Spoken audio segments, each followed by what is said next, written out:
যখন আমি মাঘ মাসের কনকনে শীতে রাত থাকতে উঠে গলা সাধতে বসতাম, তখন আমার বন্ধুরা প্রায় সকলেই ঘুমিয়ে ঘুমিয়ে ভোরের স্বপ্ন দেখত, যা নাকি সত্যি হয়ে ওঠে।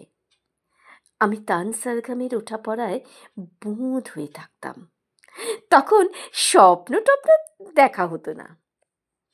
কেবল দুপুরে টিফিনের সময় স্কুলের পাশে বয়ে যাওয়া একলা নদীটার কাছে গিয়ে দাঁড়াতাম আর বলতাম, দেখিস, একদিন তোর মতো আমিও যাব, নানা দেশ, নানা শহর আর নানা অচেনার জগতে। দেখিস, একদিন ঠিক যাব। পুজোর সময় বন্ধুরা দল বেঁধে ফুচকা খেত, ডাকলেও আমি সে দলে ভিড়িনি। গলার যত্ন। উঁচু ক্লাসে অনেকেরই বই খাতার ভাঁজে যখন সিনেমার ছবি, তখন আমার ব্যাকরণ খাতার পেছন মলাটে দরবারের নতুন তান লেখা।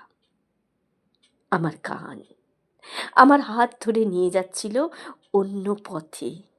অনেক দূর থেকে দেখা যাচ্ছিল অন্য আকাশ, অন্য আলো, অন্য রং।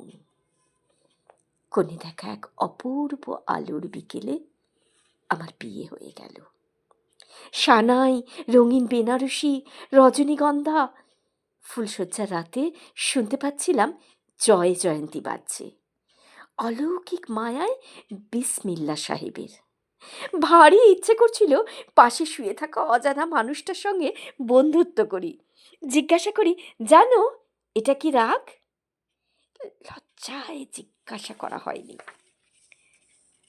অনেক দিন পর যখন গান আমার হাত ছেড়ে দিয়ে একা ফেলে চলে গেছে দূরে, তখন মানুষটি বলেছিল একদিন, তুমি খুব ভালো গান গাইতে পারতে, গাও না কেন?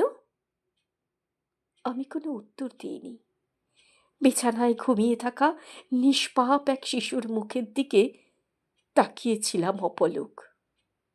আমাদের মেয়েকে গান শেখাবো বড় হলে, কেমন? আমি চিৎকার করে উঠেছিলাম, না।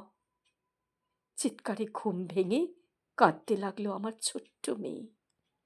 চিৎকারে অবাক হয়ে থমকে রইল আমার স্বামীর চোখ।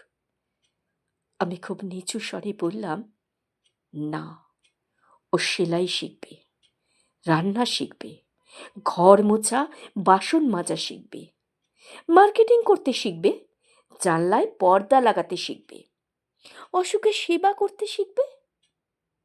গান শিখবে না। গান তো টেপ রেকর্ডারেই পাওয়া যাবে, তাই না?